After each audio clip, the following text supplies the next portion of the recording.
in here.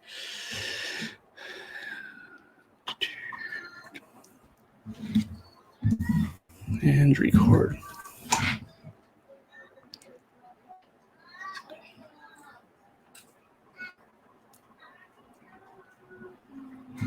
All right. Hi there, and welcome to another edition of the Double Digit Hockey Show. Glad to be back a week away. Thank you all those for the well wishes, and for those wondering, B is doing terrific. So I appreciate all of that and all of the fanfare around that.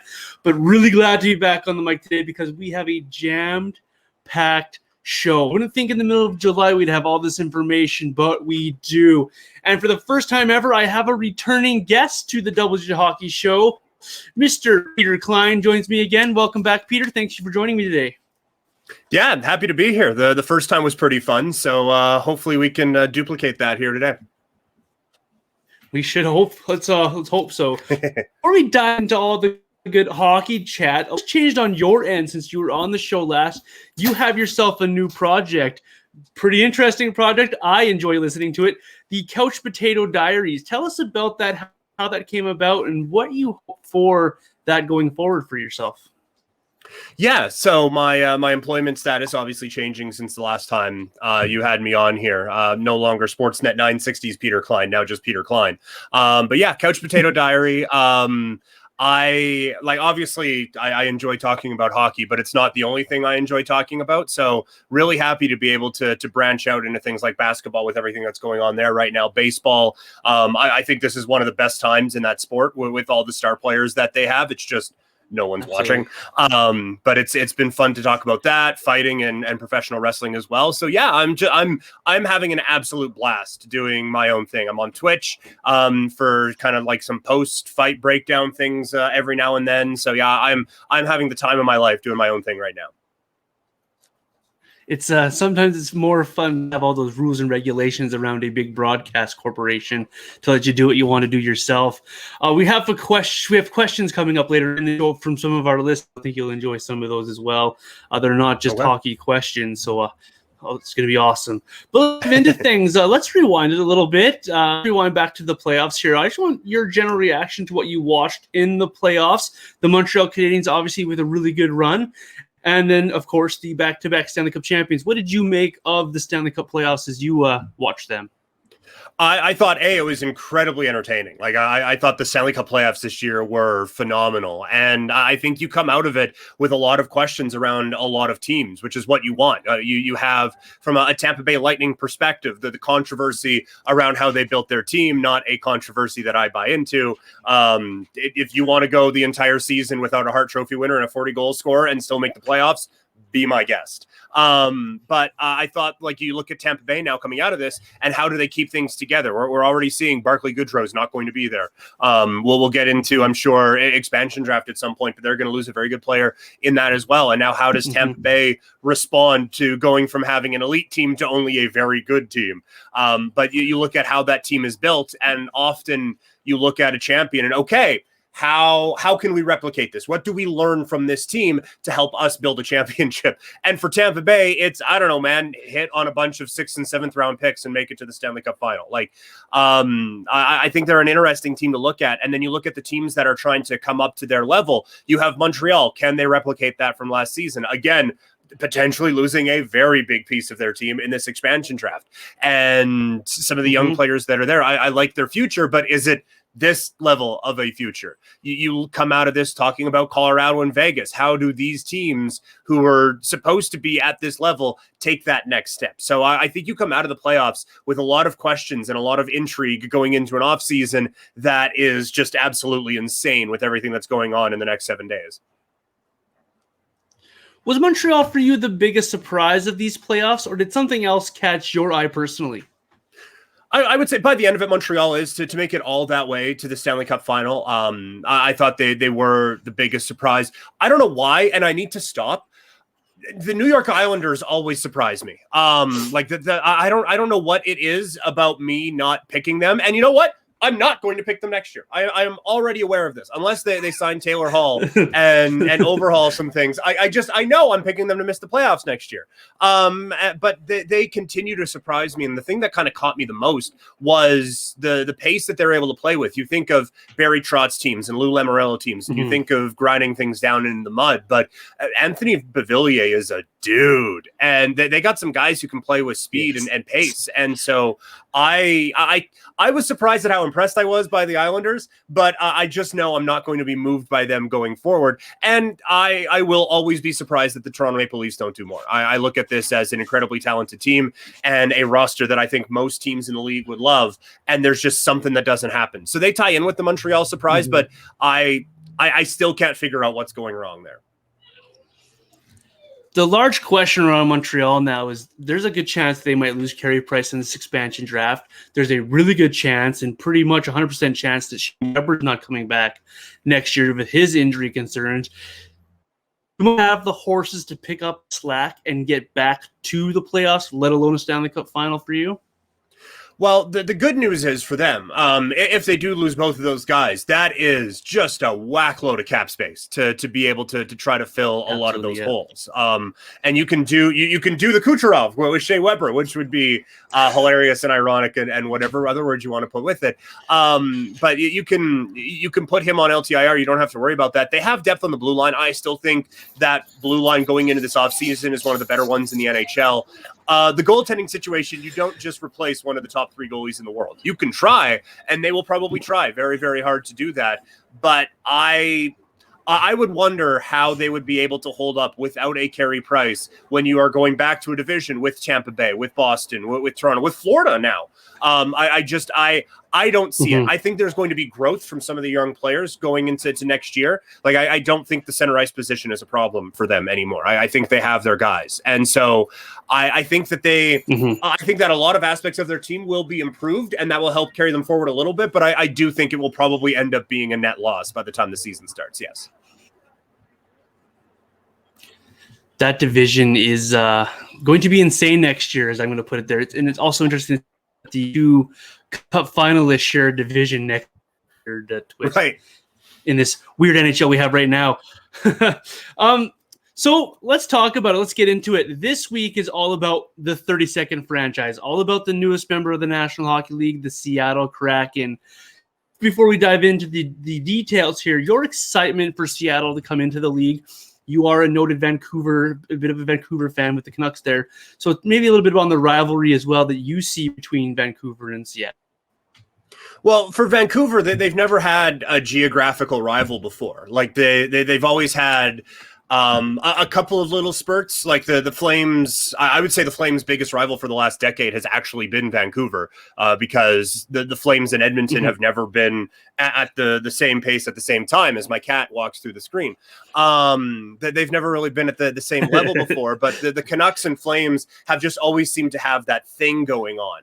The Canucks also with a rivalry with the Colorado Avalanche that Todd Bertuzzi knows all too well about. So they've had a couple of little spurts at times with teams, but now to have that rivalry where they can just, because I don't think in 2021 geography for a rivalry is 1,000% necessary. The thing that helps it is now that we have fans back in the stands, you can have 2,500 Vancouver fans make the trek to Seattle and fill that place, and that turns it into annoying. And then the same thing, like Seattle can come in and invade the Canucks home arena. As someone who lived in Toronto for a couple of years cheering for the Blue Jays, that made me hate the Yankees even more, was that Derek Jeter was getting louder applause than Jose Bautista. And so that kind of builds on that sort of a rivalry. So I'm excited for it, not just from a Canuck perspective, but just from a hockey perspective in general. I like 32 teams. It seems fun. And this expansion draft that we'll get into, it creates a lot of intrigue and it creates a lot of discussion. And I think that's something that sometimes is missing in the NHL when it comes to the offseason. Like us hockey nerds, we will absolutely start going crazy about RFAs and different like third line free agents that are saying, oh my God, Jason Spezza for 1 year. Unbelievable. Like we will geek out on that. Average sports fan doesn't care. The NBA, you look at their off seasons, like it's just star player after star player moving around. And we could get into a deeper debate about whether that's good for the league or not. But for the conversation, just to extend things makes it more fun. So this makes it more fun. You can do mock drafts. You can have all of these discussions, all of the debates, and the conversation changed completely with Carey Price and Vlad Tarasenko becoming available. So I am so excited. This week has been a blast. I saw you tweeted about wanting to go on to NHL 21 and do this. I am in 100% the same boat. Yes, no, it's I think it is great for the league, and it is so exciting. There's lots to geek out on, and when I was prepping my show, I usually have a nice chronological order of way I want to go with my show, and it's nice and neat, but today's notes are all over this table I have right in front of me, and there's crosses out and there's arrows everywhere. So it's hard to geek out first. So let's start with right before this expansion draft list was made. There was a flurry of moves made. The Wild buying out 2 big contracts, had a flurry of nice little trades there. Did anything catch your eye before this expansion list came out here? A couple of ones. I would love to, again, have the hockey nerd. And, well, actually, it was the Jared McCann trade that really shaped things. But like that was an interesting trade for sure. But, I mean, the Minnesota Wild one, I get, like, there are cap savings going into this year. But to 3 years down the road be paying 2 guys a combined almost $15 million to not play for your hockey team when we know the salary cap isn't moving for a long time, that absolutely fascinates me. And to see what Minnesota is able to do now, like that is a bold move. And I understand it is less money, but those 2 guys, like, they weren't nothing out there, you know, and to limit yourself so much in this cap world, I did not agree with. And I thought that was the first sign. I said it on my podcast, again, Couch Potato Diary, Monday and Wednesday and Friday. But I said on my show, like, for the however long it's been since Vegas came into the league, that all these GMs we're not going to do anything. We're just going to expose our players and just lose one, and that'll be that. And I was saying the whole time, that's wonderful to say now. You all can't help yourself. We're going to see deals at the draft. We are going to see, well, like, I know we said this, but we really have to protect this guy. So we're going to try this. And that's what Minnesota did. Some of these GMs can't help themselves from doing stupid stuff. And I thought limiting your salary cap in an already limited time on 2 guys who aren't going to play with your team, I thought was silly. And you look at the protection list, and there's a couple of, like, you probably could have lost that guy. It's probably okay if that ended up happening. So I thought that one was silly. And then the Nashville Predators, Philadelphia Flyers, Vegas Golden Knights trade, I thought was an interesting one. Like, Ryan Ellis is going to be a player that gets a lot of attention. I understand last year was not necessarily his strongest year, but I still think there is something there. I don't think the Preds got nearly enough for it. And then you have such an interesting player in Nolan Patrick with everything that he has dealt with and how good he can be, but how circumstances beyond his control have limited his potential so far. If that hits, then that just carries on another way for Vegas, and that continues to be unfair. So because of the layers to that trade, I found that one really interesting. I'm glad you mentioned Vegas, because I have a question on Vegas, so we'll go there next. When the season ended, and I'm not sure if you caught it, I went on my other show, Johnny's Rants, and I absolutely laid into the Vegas Golden Knights about their center depth and about how they had all these moves and they did all these things for their team, but they didn't have that center depth. They didn't go out there and address that. They were using no sack on that first line for a few games in the playoffs, and you were head scratching over it. Well, they went out and they found themselves 2 centermen, Brett Howden from the New York Rangers and Nolan Patrick from the Flyers via the Nashville Predators. For you now, does this set this team up better going into the future for them? Does this allow them to take that next step in your eyes? Not really, not yet. I still think they need to do that. Like a caveat on that. If Nolan Patrick turns into the Nolan Patrick we thought Nolan Patrick was going to be 3 or 4 years ago, then yes, it has set them up greatly for success. But at this current point, knowing what we know now about these players, these are it is depth moves, but I don't know if center depth was necessarily the issue with Vegas. I thought high-end center depth was the issue for Vegas, right? Like when Chandler Stevenson goes down and that throws everything off, like I put these 2 guys still below Chandler Stevenson. So it doesn't move Stevenson down the order, which is where he probably is better suited. I think it's more just you have guys below, you have more guys below him. But I don't think that was the problem. I still think if this team is going to take that next step, you need kind of a legitimate number one center. And they didn't have that before. They still don't have it. They might get it if Nolan Patrick can stay healthy. And that's why this deal is so intriguing. But I still think that for me to feel comfortable about this team, that there's going to be some other top 6 addition to the center group for them. I love how we looked at this trade as well, and you see all of the history relationships that are involved in this trade. And so Nolan Patrick goes to Vegas, teaming up with his former general manager from the Brandon Wheat Kings. So we'll see how that works out for them. Those lists come out yesterday, and you saw it on Twitter. I'm sure I saw it on Twitter. Everyone became a general manager for a day, and they were picking this player and that player, and they had all these mock drafts done, and everyone thought that they had the best team available. There are some ways for Ron Francis to build the Seattle Kraken. We know he loves his defensive depth. How do you see this draft shaping up for Ron Francis? Well, it shapes up really, really well. And obviously there are different ways you can go with it. The one thing that I got when I played GM and did a mock draft, we just talked about the center position for Vegas. I thought that was by far and away the weak spot of this particular draft for Seattle as well. Like you come away with it again with guys who can be good depth, whether it be Yanni Gord or Max Domi or those types of guys, but you don't have like that tippy top dude like you have on the wing positions with a couple of other spots. Obviously, defenseman is extremely deep and provides a few interesting options.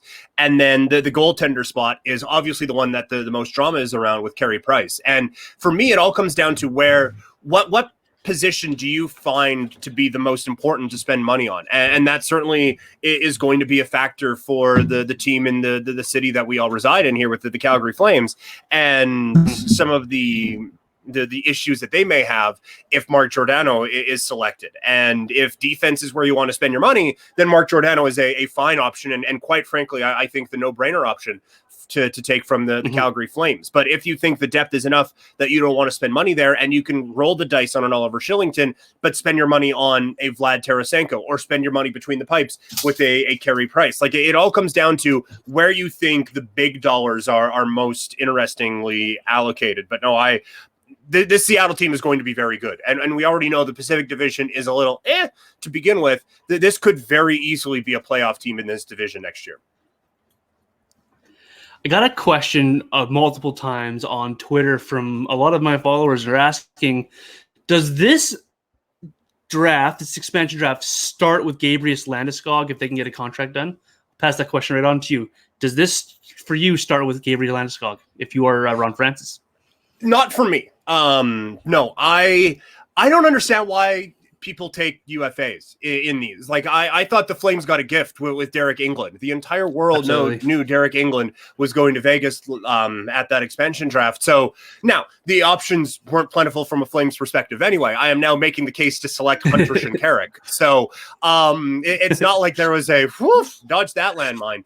But I thought that was weird. And so for me, if I'm Seattle, if I feel like I can get a contract with Gabe Landeskog, I'm doing that outside of this draft process, and I'm going out and adding more depth. And so my pick from Colorado was Donskoy. So if you feel like you don't want to add on another contract from a Colorado perspective, and the salary cap is going to be an issue, and you want to take the currently $0 of Gabriel Landeskog, then I suppose that does end up working. But I look at this as a kind of acquiring assets thing. If I feel like I can get Gabe Landeskog on July 28th instead of July 21st, then I'm going to get someone else on July 21st and then wait to get Landeskog after. So when I went through this, there was only one UFA that I took from a Seattle perspective, because I just think if you're going to sign those guys, you can do that later.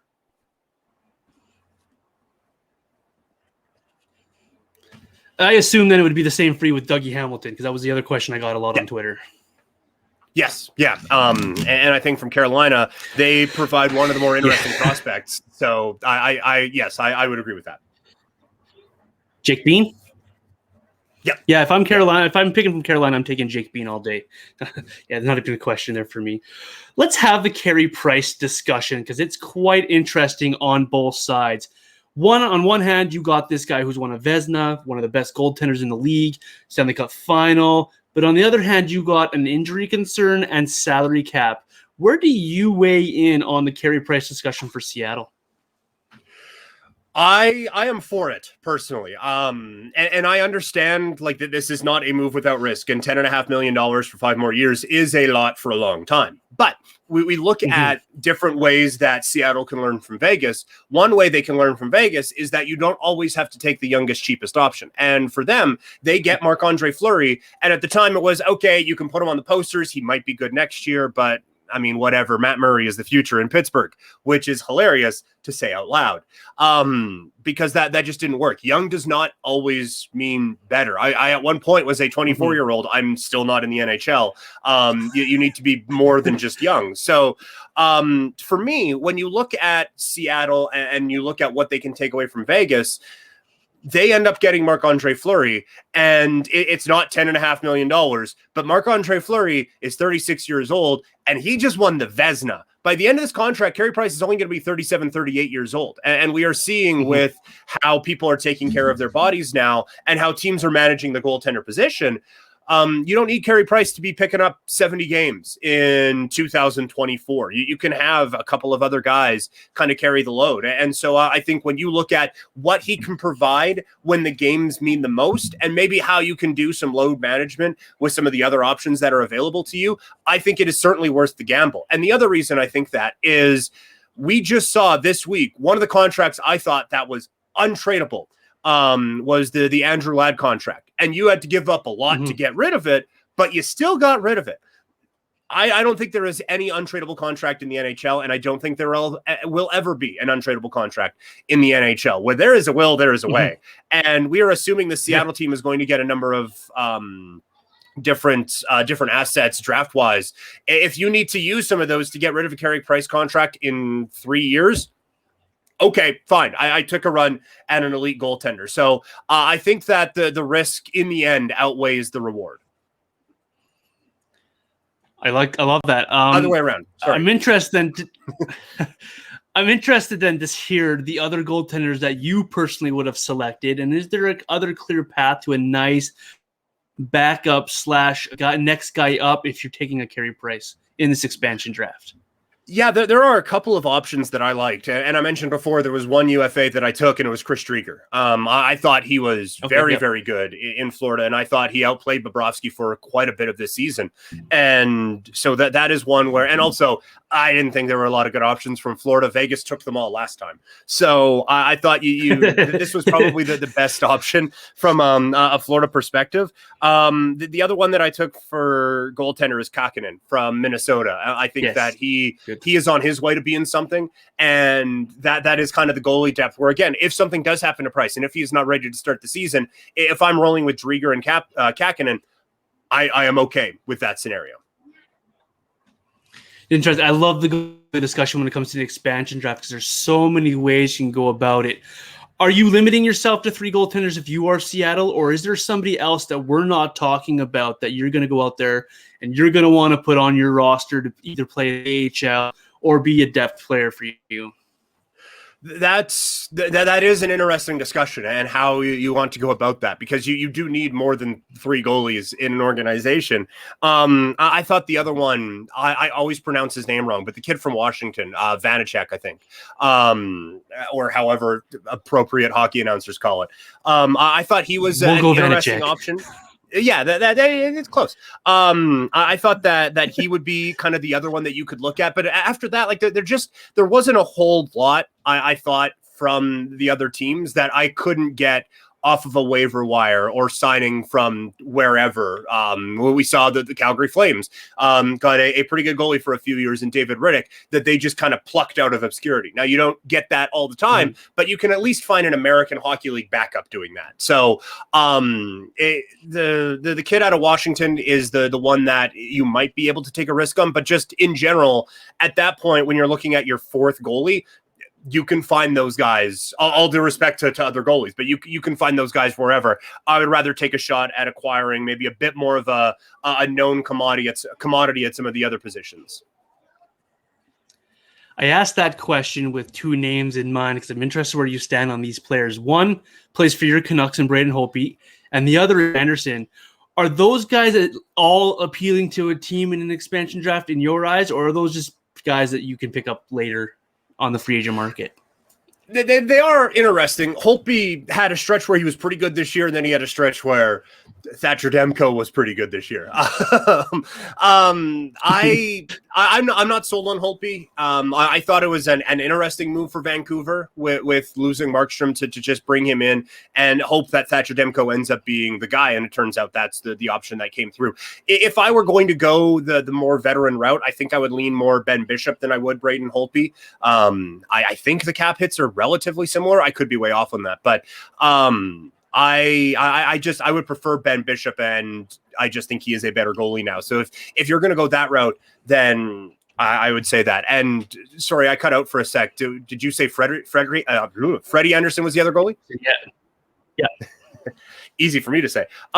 Yes, he is interesting, and I don't understand. Like, I think he is kind of a victim of the Toronto media circus. I think like he was very good for 90% of his time in Toronto, and it's not like he's 100. So that is, if you want to kind of roll the dice on a starter and again allocate those Carey Price $10 million elsewhere, then yes, I think those guys are fine options. But again, I don't think any of them reach the ceiling of a Carey Price, and that's why I like him in that spot a little bit better. Perfect. I bring up those two guys because of what we talked about with the veteran goaltender and the Marc-Andre Fleury of the Vegas Golden Knights conversation. Interesting. Lots of options for Ron Francis in the goal there. Now, generally speaking here, it could be Tarasenko, could be somebody else, but is there a name out there that when you saw it, you're dropped? Tarasenko was certainly one. And I get like it's not losing him for nothing. You have to lose a player. And if you're St. Louis, you could look at this as you are basically trading Vlad Tarasenko to keep Vince Dunn around, because that would be the other option with another cat cameo. So yeah, that was the one where it was, oh my goodness, I couldn't believe that. Another one was Jordan Eberle. I still think he is a valuable part of that New York Islanders team. And I think that he provides something that the Islanders, while they're getting more of it, we talked about Beauvillier earlier, they still don't have a lot of those guys who just put the puck in the net on a relatively consistent basis. And I think he can still be that one. And I would say Jake Voracek out of Philadelphia was another one that it was I just thought he was going to be there forever. And I do like a lot of teams being like, if you want to take $8 million off of our hands, take $8 million off of our hands. I don't mind that. And that's why I don't mind the Flames leaving Mark Giordano exposed. All season, I was pretty sure that was going to be the case. Now, I thought there would be a Sam Bennett there to kind of dangle as you could take this guy instead of our captain. Obviously, that's certainly not the case now. But there were a couple of ones where it was, oh my goodness. And yeah, Eberle and Tarasenko are at the top of the list. Now, we focus on the players that are available a lot when we talk about this expansion draft for good reason. But is there a guy out there that was protected that caught your eye that you're like, whoa, I didn't think he would get protected? It's funny you bring that up. I like just looking at Vancouver's protection list. I was like, oh, I can't believe they're keeping these guys over. And then you scroll who's available, and I was like, okay, yeah, I get it. Makes sense. Yeah. So there was a few there were a few Vancouver ones where it was just like okay, I guess you have to protect that guy, so that's fine. I'm trying to think just off the top of my head of other ones that kind of caught me off guard a little bit. The funny ones were some of the lesser teams in the league and seeing some of the guys who are actually protected by them, and then you look at what's available, and again, it's like, okay, I guess, yeah, but Rudolph Balcers was protected by San Jose. That was one where it was like, okay, sure, yeah. So for me, it wasn't like oh my goodness, I can't believe they're protecting $8 million of this guy. It was more the hilarious ones that were protected for me. I asked that question because I have a team in mind here, and they're a team I don't like to talk about on my show a ton. But I looked at what the Toronto Maple Leafs did when they went 4-4, and some of these guys they left unprotected. I don't know how depth you went in on the Toronto Maple Leafs, but are you surprised they only went 4-4 in Toronto?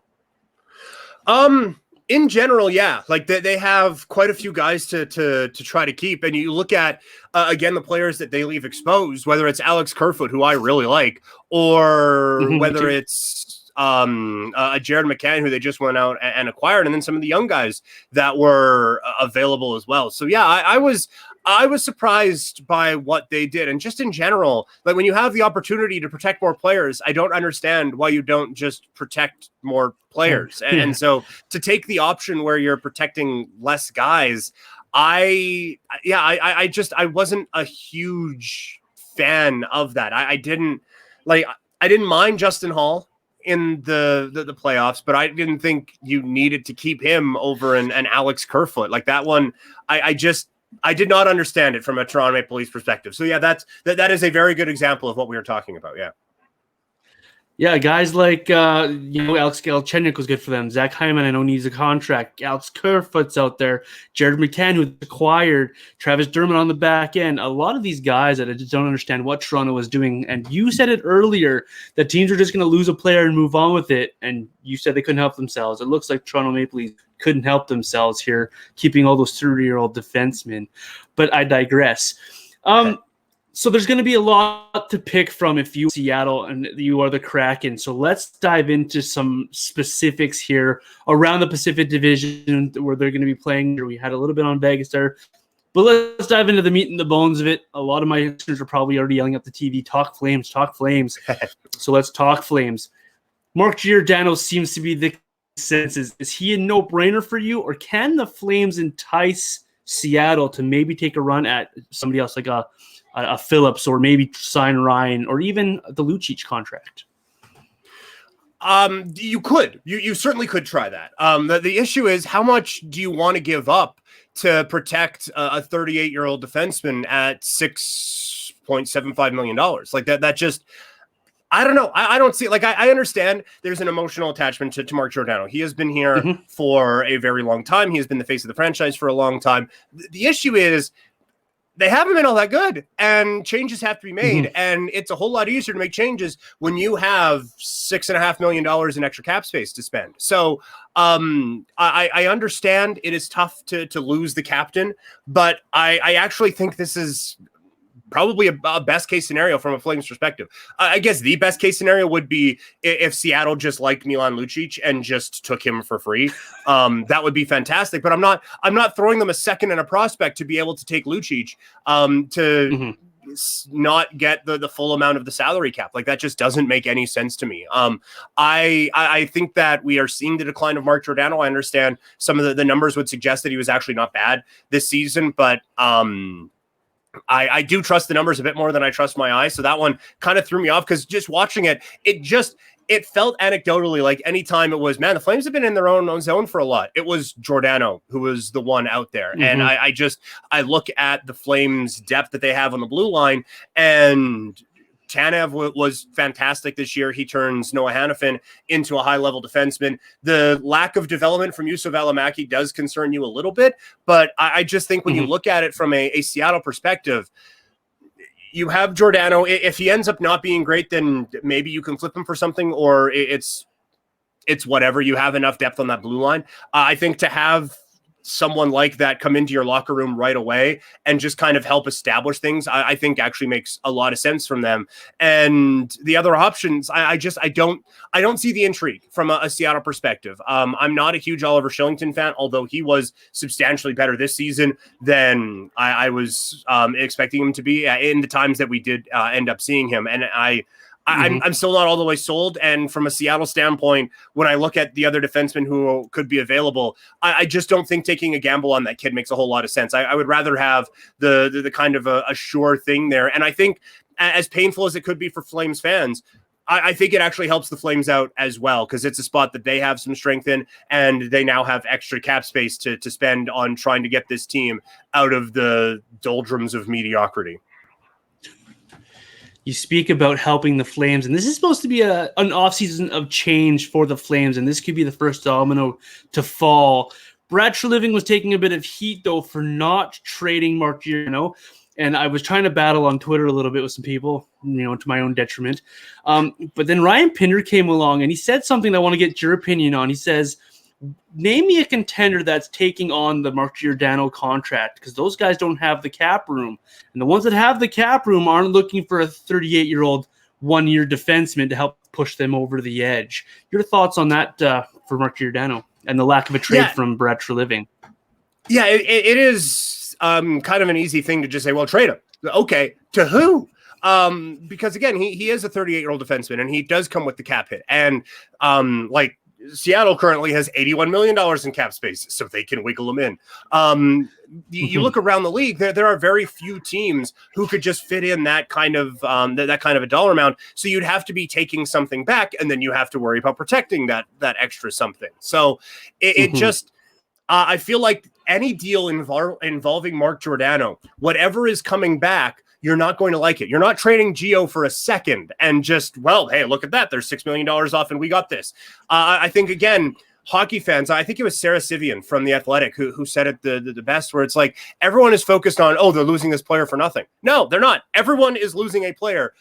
Someone has to go. So you are losing that player for keeping the rest of them. Like that's not just, well, they walked away in free agency. Like this is something that has to happen. Mark Giordano, it just happens to be the one who it is happening to. I would never have thought that a 38-year-old defenseman who's declining with over $5 million on the cap would be such a pulverizing figure of conversation amongst the Twitter universe. But here we are. Let's move on a little bit. Let's talk a little bit about the Flames off season before we hit a little bit more on the expansion draft here, because this is supposed to be a season of change. We've had a bunch of rumors out there, some false, some made up, some good. I'd like to get your thoughts on a few different players here. Johnny Gaudreau's contract, 1 year to go. He's eligible to sign an extension coming up here, but also he's eligible to be traded before this no trade move kicks in. There's only 5 teams he can go to after that. Where do you stand on the signed Johnny Gaudreau long-term to trade him before he's a free agent conversation? I lean more trade him just because I don't know if I'm comfortable paying him what he would want from his next contract. I think he is quite good, but I think we have established here over the last forever with the Flames that I don't know if the Flames, as currently constructed, win with Johnny Gaudreau as their best player. And I've said all offseason, like that can't be the case anymore. He is quite good, but you need someone else. And a lot of the focus this year was, okay, well, let's get Johnny going. And look at this. Maybe it's back to the Johnny of old. And I thought we're all forgetting, like, this is regular. We're just trying to get regular season Johnny back. The playoff dude is an entirely other discussion. And he's just, it is indisputable. He's just gone when the playoffs come around. And we can talk about line mates all we want, but he's had some, like, Elias Lindholm is a very good line mate, and he's still disappeared. You know how hard it is to make Elias Lindholm disappear? And Gaudreau and Monahan were just able to do it in the playoffs. So again, this is another one. I understand the emotional attachment to him. And this one's a bit more trickier than Gio, because Gaudreau is actually quite good. He's just not best player on a championship team good. And the problem is he's going to be looking to get paid like that. If you can get him around the same salary cap number as he is now, then okay, I will listen to that. But I just, if I'm a Calgary Flames fan, if I'm a member of ownership, if I am a member of management, I cannot go into next season with Johnny Gaudreau as my best player. And whatever course of action that has to be taken, whether it is trade him and kind of, whether it be start over, or if you are just looking for a different type of a guy in there, or sign someone to, again, like we talked about with the Vegas center situation, sign someone to pile on top and get Johnny Gaudreau to kind of go into how Peter Labardius likes to say, to go into his appropriate slot. And I think the more likely outcome of that is trading Johnny Gaudreau. It's an interesting conversation because I've had multiple guests and asked them this very similar question, and it seems to be split one way or the other. There's another discussion, very similar discussion to that of Johnny Gaudreau. This player is still a restricted free agent, though. He's up for qualifying offer next year of huge dollars, $90 million. Similar discussion with Matthew Tkachuk here. Do you trade a Matthew Tkachuk, which I think is dumb? Do you trade him, or do you take advantage of that market that you have for him, or is he a guy that you're signing long term? I don't buy those rumors that Shane O'Brien was throwing out there of him wanting to go to St. Louis only. But where do you stand on Matthew Tkachuk conversation? I think another one of the reasons that you look at moving a Johnny Gaudreau is because you have a Matthew Tkachuk. I think Matthew Tkachuk is a guy you build around. I understand the foot speed isn't where you would like it to be, but this isn't Hal Gill out there. Like he can still at least keep up. And we've seen, like, if you have an Andrew Mangiapane with him who is not slow, that line seemed to work okay. So I don't have any concerns about Matthew Tkachuk. I think that this year kind of got into his head a little bit, but you look at guys who you think fit with Daryl very well. Matthew Tkachuk screams that type of a guy. So instead of trying to move a Matthew Tkachuk out, I am building around Matthew Tkachuk. I don't think I would like any deal involving Matthew Tkachuk. And I think that any rumors around him wanting to leave, I think that a lot of that had to do with that meeting earlier in the season. And if you can kind of get him like, hey, no, we want you to be you. I think that would be enough to make him stay. I don't know the guy. The only time I've talked to him is when I'm with 10 of my best friends in the media who are surrounding him. So I couldn't tell you what he's actually thinking, but I feel like that is a relationship that is pretty easily mended personally. Yeah, I agree with you there. He's definitely a cornerstone piece. We talk moves, you talk the offseason, and the first name that I always hear, because I'm a defender of the player, is Sean Monahan. So just a blanket question. What are you doing with Sean Monahan if you were in charge? That's an interesting question, because he at least has changed. Like, I don't think he's ever going to get a Selke vote, but he at least isn't an incredible liability in the defensive end anymore. So like he at least has progressed in the areas that help you win hockey games when they matter the most. But again, he's just so reliant, it seems, on Johnny Gaudreau to get his point totals going that it depends on what you would get in a Johnny Gaudreau contract. If you get like another number one center, then you have that guy and you have Lindholm. And at that point, Sean Monahan just becomes a luxury item that would probably be more valuable in a trade. If the Flames enter next season with Sean Monahan on their roster, I'm not going to cry bloody murder or anything like that. I think he is fine. And if you were to put him out there with a similar type of a Gaudreau playmaker, like a Matthew Tkachuk, I wouldn't mind seeing that type of a combination go. Again, not the fastest of lines, but it's at least something that you can look at it, and someone that I think Monahan would be able to have some success with. If they trade him, I think that is fine as well. But I think a lot of that would depend on what you are doing with a Johnny Gaudreau.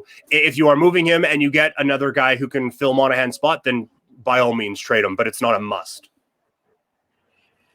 My thing, and I'm interested to hear your thoughts on it as well. My thing with Sean Monahan is the effectiveness of the player, and he's primed to be a bounce back candidate, maybe the biggest bounce back candidate on the Flames coming up to the next season, and a guy that maybe you could change the way you use him a little bit and putting him to the wing. Is there another possibility for Sean Monahan on this Flames team for you, or is he strictly just he's got to be your number two center type of player? Yeah, the wing conversation I think is interesting, more defensively than offensively, because I think offensively, like, he's good right there in the middle as kind of a trigger man on kind of in the Dave Andrechuk, Tomas Holmstrom spot, albeit vastly different player. But I think like him getting his goals in those spots is kind of the best. And from the wing, there are still those opportunities, certainly, but it's easier to get them when you are the centerman. And I think for Sean Monahan, it's tricky because, like, again, he goes to those tough areas to score the goals, but he doesn't strike you as a tough areas kind of a guy, right? And so that conversation around him is interesting. I do like, if Sean Monahan's your second line center, you're doing okay. Like, I do think that there is kind of an all or nothing when it comes to the conversation around this guy, where he gets lumped in with Gaudreau and he's a bum and he can't do anything in the playoffs, which the playoff conversation, again, is another one. We're again looking to get a bounce back on regular season Sean Monahan without even touching the playoff level, which is not good.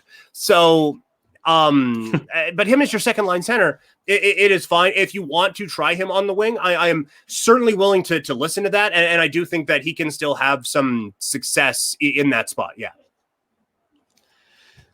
We keep talking about the offseason of change and what the Flames should be doing.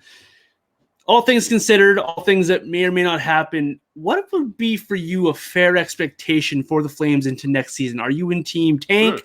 Are you in team let's the division? Are you in team let's just around? Where do you sit for your expectations for Calgary going into the next season? That's a good question, because what I think they should do, and what I think a lot of people think they should do, I just, it's not working. So I do think some form of a blow it up is probably the way to go about things. Like, you have pieces to build around, like I said, with a Matthew Tkachuk, a couple of those guys on the blue line. Like, you have the next, I don't want to say cornerstones, but you have at least building blocks. The issue, Daryl Sutter didn't come here to coach the number one overall pick next season. That's just not that's not what he is here for. So I kind of get the tanking, blow it up discussion out of my head, because that's just I don't, that's not what Daryl Sutter was brought in here to do. And quite frankly, if that's the way they go, Brad Treliving's not the GM next year. I don't think that's deserved, but I think that's probably how it would end up being. I think he's a fine GM, but if you have to rebuild this thing, it probably isn't going to be him doing that. So I don't see him doing it either. I think that the most likely outcome is the most frustrating one, where it's the nibble on the edges types of moves. If Gio leaves, then, which again, I think is kind of likely, then you at least can have a couple of impact type of moves. But I think instead of getting one other $6 million player, it will be 2 $3 million players, or 3 $2 million players, those types of moves, instead of kind of a big splash. So I think Flames fans expecting a big splash, I think the most likely outcome is that does not happen. But if I am in the general manager's chair, then I am looking at moving a Gaudreau for younger-ish pieces, and moving a Monahan for younger-ish pieces, and trying to kind of restart things that way. It's an interesting conversation around the Flames right now, and it's very pulverizing no matter where you go when you talk about it. It'll be interesting to see how it plays out. Let's move on to the other Alberta team here. Your thoughts on where Edmonton stands right now? They had themselves a good season, a terrible playoffs, and then they come into this offseason with a lot of questions around them. So let's start with their expansion list. Is anything about their expansion list catch you off guard, or is this pretty much status quo as you would have thought it? Well, seeing Oscar Klefbom on there was interesting. And again, his injury situation is one where if you're Edmonton, you feel like you can take that gamble. If you knew you were going to get Oscar Klefbom ever, then that seems like an interesting choice for Seattle. And if they wanted to roll the dice on that, then fine, because the other options, there's just not a lot there. And I was a little surprised at that. But then you think about it, it's, well, what is this team's issue? Depth. What does the expansion draft hit the most? The depth guys. They weren't going to leave a Nugent Hopkins or anyone like that exposed. So if you knew Oscar Klefbom was healthy, then that is a very interesting name that is on there. But when you see reports that he may never play again, that suddenly takes some of the drama out of that decision. And then after that, you're kind of like going through on the cap friendly mock draft that I did. I got to Edmonton last because it was basically I don't love any of these options, so I'm just going to see what I need and just fill in the spot after, whatever that ends up being. I guess I went with Dominic Cahoon. I didn't love it, but it was just you were good ones. But yeah, like Edmonton's problem is always going to be Edmonton's problem. It's that you're paying a couple of guys a lot of money, and then the depth becomes an issue. And the biggest thing is that this team is only effective when those two are at their most effective, when those two big guys are on the same line. And when you're paying those dudes that amount of money in this NHL, not that Connor McDavid isn't making his teammates better, but you need those guys to carry things a little bit, so you at least have two lines that can do something. And that was their issue against Winnipeg. I thought Winnipeg was very smart. They just kind of said, you're going to load up that line. We're going to put the Scheifele line out against you all the time. And we may not win that, but we're not going to lose it as much as you're going to lose the rest of these. I thought that was a really, really smart way of going about it, instead of, we'll put a checking line on them and maybe it'll be this. It's no. We'll just take the L on one line and kick their ass on the other three. And Edmonton is always going to be vulnerable to that, and the blue line is going to be an issue for the next little bit. I do like some of the young defensemen they have coming up, and am intrigued by that. But I still look at Edmonton the same way I have for a while, as a couple of good guys that if they get on some type of wild run and you get a goalie who gets hot, then this is a team that can go to the Stanley Cup final. Like you have those two guys, that is always a possibility. But the probability is that someone's going to shut them down enough that they're going to take advantage of your weaknesses and just beat you that way. And we saw it in the first round in 4 games. Even Stephen A. Smith saw it with swept. So it's their problem is always going to be their problem. And I thought they did a fine job last offseason trying to address it with the tourist moves and things like that. And it just, some of them worked, some of them didn't. But they need to, they're always going to be a team that needs to hit on a $2 million guy. And that's just really tough to do in the NHL now. The Oilers are interesting for me because we talk about their forward and the depth at forward, but I look at their back end, and this offseason, that back end has been blowing up, and they're trying to piece it back together. The trade for Duncan Keith with Caleb Jones going the other way. You have Larson, who's a free agent, who I took in my expansion draft, truth be told. They got Tyson Barrie, who's a free agent that they might want to bring back, might not be able to bring back, and there's a lot of unknowns around what Ethan Bear is, which means then they're going to be relying on some kids. For you, do they have the depth on the back end to be competitive, or do they need to make sure they bring back the Adam Larsons and the Tyson Barries? If you lose them, then you have to bring back, like, it can't just be, oh, well, now we can spend that money elsewhere. It has to be, no, we are getting the whatever option we can afford version of Adam Larson and of Tyson Barrie. And like having the kids on the back end, there is a world where they're just studs right away and Edmonton takes off and there you go. But the more likely scenario we saw in Calgary this year, Yusuf Alamaki is going to be excellent. He wasn't this year, though. And there were times where he was, but there were times where he really wasn't. And then there were times he was just watching. That's the most likely scenario for these kids in Edmonton, is that some nights they'll be very good and some nights they'll be very bad. And then you get into the playoffs and you don't know if you can trust them. I was trying to think while we were while I was kind of rambling through that Edmonton thing. I was like, they made a move that I didn't like on the blue line. And right, it was Duncan Keith. And that one, like, I tweeted the Joker when they made the move, like, they didn't get a whole lot better, but at least they got older and more expensive. Like it just that didn't make any sense to me. There's a world where Duncan Keith is the 6th defenseman on this team, and I'm sure Edmonton would be fine with that because that means the kids have hit and you have signed a couple of guys who have taken off. But that's still a lot of money on a team that doesn't have a lot of money to spend, to be spending on a guy who kind of maxes out as your number 4. So far, not so good for Edmonton on the acquiring defenseman thing. But yes, it is crucial that if you are losing Larson or Barrie, that you are replacing them with kind of a straight line replacement, because you cannot afford to dip in any way in that market. The Larson negotiations, what I've been reading, hearing about, have been really interesting. I've heard everything from there's a contract in the drawer for after the expansion draft to we're not sure if he's coming back and he wants to explore the free agent market. For me, that's the big storyline for Edmonton on the back end. But further to that, behind those defensemen, they don't have a goaltender at the moment, really. So they have Koskinen, but is he a goaltender that you want to roll with in the National Hockey League? Is it worth for Edmonton to roll again with Mike Smith and Mikko Koskinen, or is it imperative for you to go out and find someone else?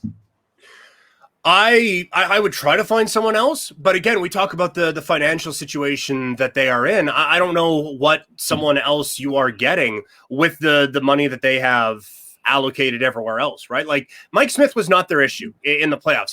This is another year where we're expecting Mike Smith to fall off, and he just doesn't fall off. Now, it is not out of the realm of possibility that he will very aggressively fall off this year, and then you're just screwed.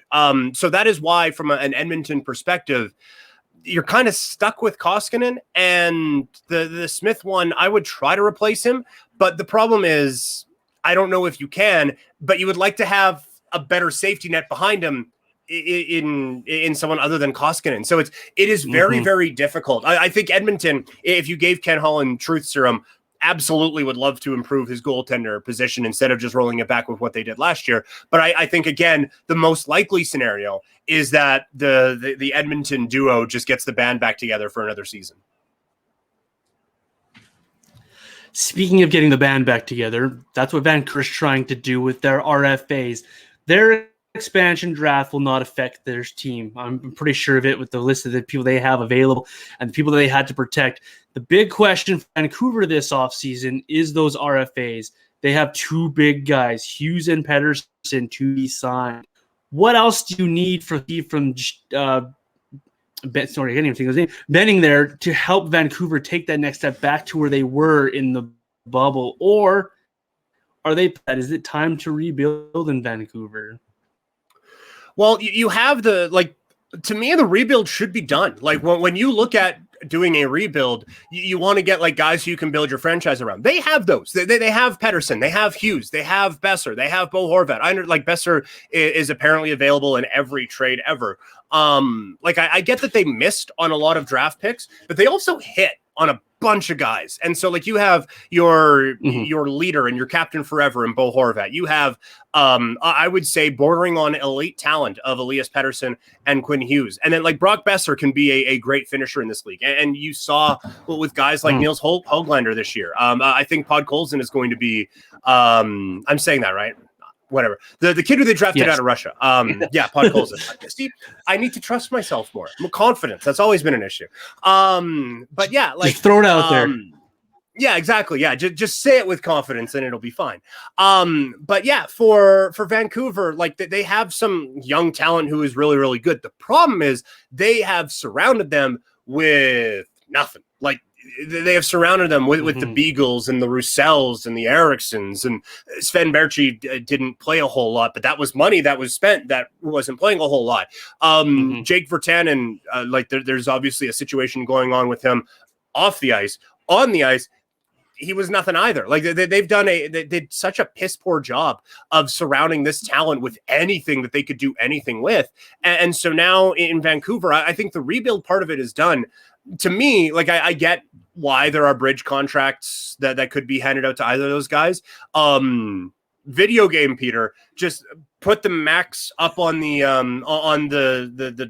years and just whatever dollar amount they wanted, take it, and I'll figure out the rest later. That's how good those guys are. So I think you just lock those guys up and figure out what you're going to do around them. But to me, Vancouver, what is needed there is not a blow it up, let's start over rebuild, because you have good young talent. You now need that next wave of guys that they missed out on by not drafting very well for a few years. Like there's just a gap that you need that there's nothing there in for Vancouver. So those are the ones that they need to hit on now, instead of trying to go out and get high draft picks. Team Chaos brings up something that I found interesting. I don't think it's going to happen because we never get it. But offer sheets. There's a group of people out there that have said the best rivalry between Vancouver and Seattle is an offer sheet to Elias Pettersson. Now, not just Seattle, but what do you think the chances are that a team would come along in this market to try and offer sheet a guy like Elias Pettersson? I want it so badly. As someone who is a major stakeholder in Team Chaos, I want it very, and look, this is affecting my team. So like from a hockey perspective, I would just rather everyone screw off. But that's probably not, they don't ask me. The issue is we never see it. And we almost saw it with Sebastian Aho, and that offer was basically laughed at. And we've had so many different opportunities where it makes all the sense in the world, where teams are up against the cap and it's a good young player and you can really put pressure on them, and it just doesn't happen. I understand, like this is, I remember I brought this up with Mark Spector one time, and it was actually one of my first, I need to pay attention to what I say. Like people are actually listening to me, as ridiculous as that is. I said, like none of these GMs are actually going to do an offer sheet, right? And he said, are you accusing them of collusion? I was like, ooh, that doesn't sound good from a rights holder media station. But also, yeah, that's what I'm accusing them of, because that's what they're doing. None of these guys are doing it because there's a handshake deal that you're going to be threatened to be taken out to the barn if you actually do it. So The time is ripe for it with Vancouver's cap situation, with I will say the ineptitude of the management group in Vancouver right now. Like it just feels like the time to take advantage of this, but no one ever does. So it probably won't happen, as amazing as it would be. It would be absolutely amazing. Team chaos. There's lots to get into around the Pacific Division. We didn't hit on the entire division anyways, either in this episode. We'll get to that in another episode. But before I let you go, because we are up against it, wanted to do a few rapid fire questions from some listeners, ones that I found interesting that I wanted to get your thoughts on as well. I had multiple people asking me, if Giordano is selected by the Seattle Kraken, who, if anyone, should be named the next captain of the Calgary Flames? Matthew Tkachuk, which is another way of saying don't trade him this offseason. But it is Matthew Tkachuk, and then the next best option is Matthew Tkachuk, followed by Matthew Tkachuk, and then Elias Lindholm. And if you wanted to put it on like a Tanev or someone like that, then I guess you could. But no, to me, it is Matthew Tkachuk. We talk about changes in Calgary. Who is, in your eyes, a realistic target that the Flames can add at this course of this offseason? Ooh, that's a good question.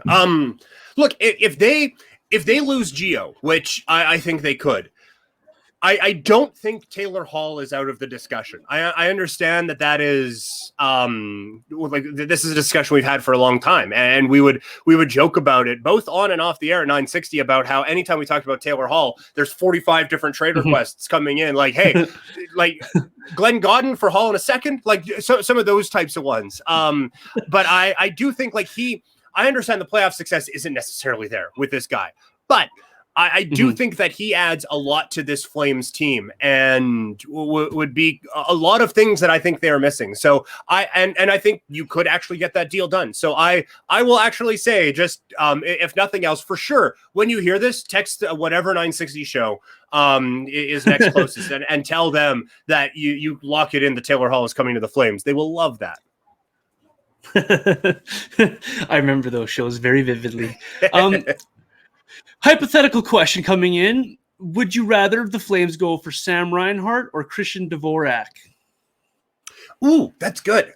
Because I like Christian Dvorak a lot, but Sam Reinhart would be the answer to that question. I just think when you look at ceilings, I think Christian Dvorak, quite frankly, has broken through a couple of ceilings I thought he had already. So I could be wrong on him anyway. But I think when you look at the level of ceiling on both guys, I'm still intrigued by Sam Reinhart. I think that he was fine in what we are seeing is a disaster of a situation in Buffalo. So get him out of that. Not that the Flames are all roses and lollipops, but I think you get him out of that situation and you could see a player really flourish. So Reinhart is the pick, but both guys I'm interested in. One more along the same lines. Connor Garland or Jake DeBrusk? Oh, that's good. You keep asking about guys who I like and then guys who I like more. DeBrusk, like there are times where he disappears, but there's just I feel like again that there is some untapped potential in a Jake DeBrusk, and to suggest that you could tap that potential better than Boston is a bold move. But I'm gonna go with DeBrusk. Like obviously the junior goal scoring numbers for Connor Garland are just insane. But we've seen a few guys who are like that, where they put up big numbers and then just can't do that at the NHL. And then there isn't a whole lot of other things they can do. I'm not saying Garland is that guy, but I think he's closer to that guy than he is being a superstar. And I think at his best, Jake DeBrusk can still be a very impactful player. So I will go with Jake DeBrusk in this one. And I know you said rapid fire and I take 8 minutes on each answer, so I apologize. It's all good. Last one. No problem. No, last one here for you in here. He wants what left winger you would bring into Edmonton. Bring into Edmonton. Yes. Oh, that's good. I need to look at a list now to think of this, because like I have diverse listeners. Yeah, no, and I appreciate that. Again, the issue is for Edmonton, like it would be lovely to say, oh, well, just bring in Alex Ovechkin, because that's he is the best left winger out there. So by all means, go out and bring that guy in. You can't afford him. He wouldn't want to go there.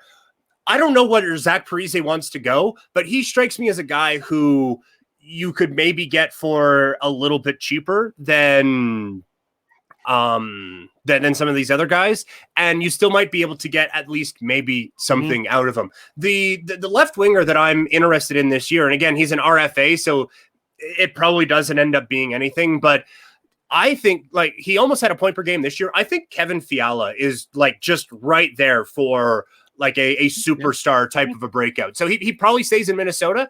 But I think that is a guy on the left side who would be of great interest. But for me, to actually answer this question, in Edmonton, I think you try to do let's see what we can get out of Kyle Turris this year with a Zach Parise, because otherwise you're not getting the high end guys. And then after that, like, are you bringing Andrew Cogliano back in? Probably not. So I would say Parise, you get him for cheap, and there might still be something there. Awesome. Thank you to these are Twitter handles, so these aren't the names, but Horvey the Ape, Quinner83, and for Will and Heck 1002 for the questions coming through on Twitter and Instagram. Appreciate those questions. And thank you so much, Peter, for taking time out of your day to join me on the show. This has been a ton of fun, and I truly appreciate it. Yeah, of course. Anytime. This was a lot of fun, and I'm sorry I rambled on, so we can only get to half of the Pacific Division today. But this was fun, and anytime you want me on, just let me know. Good, because in about a month's time, we're going to finish the rest of the Pacific Division, then, I think. All right, tell people where they can find you and find your Couch Potato, or I can't even say it now, Couch Potato Diaries. Where can they find that at? Yeah, Couch Potato Diary is on Apple, on Spotify, anywhere you can get podcasts. I've had people tell me, oh, yeah, I got you on this, and I never even heard of it. So anywhere you can get your podcasts, it's out Monday, Wednesday, and Friday. I'm on Twitter, the same place I've always been, Primetime Klein. Same thing goes for Instagram. I'm doing the Twitch thing a little bit more. That's twitch.tv/primetimepk, putting the stuff up on YouTube. All over the place. Twitter is probably the best way to keep in track of all of it. But if you just want to subscribe to the podcast, it is Couch Potato Diary on Apple and Spotify and Stitcher and all those other great spots. Check him out. Thank you so much, Peter, for your time today. And thank you all for making me a part of your Thursday. This has been another excellent edition of the Double Digit Hockey Show. I will see you guys again next week. Appreciate you tuning in. Awesome. Thanks, Peter. Yeah, not a problem at all.